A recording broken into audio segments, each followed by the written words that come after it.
नमस्कार तपाईँ सम्पूर्ण साथीहरूमा म चन्द्रकला। आज म तपाईँलाई त्रियुगा नगरपालिकाभित्र पर्ने गाईघाट बजार देखाउन चाहन्छु।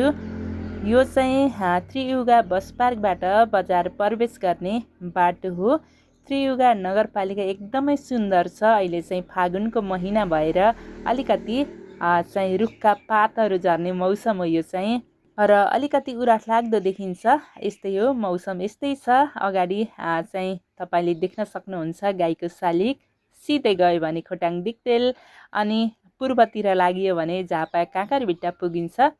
एकदमै सुन्दर छ है हाम्रो गाईघाट चाहिँ। त्रियुगा नगरपालिका चाहिँ 16वटा वडाहरूमा चाहिँ विभाजित छ।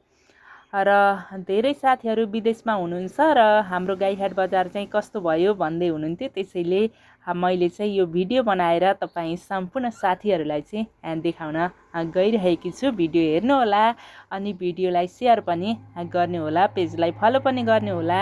त्रियुगा नगरपालिकामा चाहिँ उत्तरमा महाभारत, दक्षिणमा चुरे पहाड र बिचमा चाहिँ त्रियुगा नदी बग्ने भएको हुनाले पनि एकदमै सुन्दर देखिन्छ है साथीहरू। त्रियुगा नगरपालिका चाहिँ वरिपरि डाँडाकाँडा बिचमा चाहिँ सम्म भाग भएको हुनाले एकदमै छुट्टै पहिचान छ हाम्रो गाईघाटको। यो चाहिँ पिपलको बोट अहिले चाहिँ काटेर एकदमै छुट्टै छ।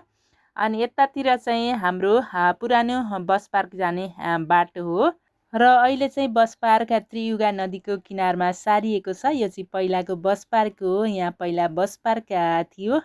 एकदमै राम्रो छ पुरानो बस पार्क पनि। र अहिले सवारी साधनहरू चाहिँ त्रियुगा बस पार्कमा राखिने हुनाले चाहिँ यहाँ त्यति भिड छैन। र यहाँबाट सिधै गयो भने चाहिँ हामी मेन रोडमा निस्किन सक्छौँ, जसबाट हामी काठमाडौँ जाने बाटो अनि झापातिर जाने बाटो छ। र हाम्रो गाईघाट चाहिँ यस्तै छ। हाम्रो त्रियुगा नगरपालिकामा पर्ने गाईघाट बजार हो यो चाहिँ। र त्रियुगा नगरपालिकामा चाहिँ सबै जात जातिका मानिसहरू बसोबास गर्छन्। मिश्रित बसोबास छ यहाँ चाहिँ। जस्तै यहाँनिर तपाईँले हाम्रो त्रियुगा नगरपालिकामा विभिन्न नाचहरू चाहिँ हेर्न सक्नुहुन्छ। बड्का नाच, कौडा नाच, लाखे नाच, चण्डी नाचहरू पनि देख्न सक्नुहुन्छ। एकदमै सुन्दर छ है हाम्रो त्रियुगा नगरपालिका। र त्रियुगा नगरपालिकामा 16वटा वडाहरू छन्, जहाँ चाहिँ एकदमै राम्रो छ। वरिपरि सुन्दर छ, धान खेतहरू छ, एकदमै रमाइला फाँटहरू छन् त्रियुगा नगरपालिकामा चाहिँ। पश्चिममा कमला नदी, त्यसै गरी पूर्वमा चुरे पहाड पर्दछन्। यहाँको हावापानी एकदमै राम्रो छ।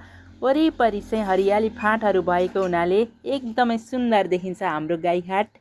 र यो चाहिँ काठमाडौँ जाने बाटो हो। हामी घुमेर चाहिँ काठमाडौँ जाने मेन रोडमा निस्किसकेका छौँ।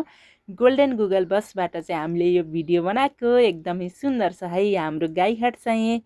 र उदयपुरका साथीहरू जो विदेशमा हुनुहुन्छ अथवा उदयपुरभन्दा बाहिर हुनुहुन्छ भने चाहिँ भिडियो हेर्नुहोला र भिडियोलाई सेयर गर्नुहोला, लाइक गरिदिनु होला। सम्पूर्ण साथीहरूलाई चाहिँ भिडियो हेरिदिनु भएकोमा धन्यवाद पनि दिन चाहन्छु।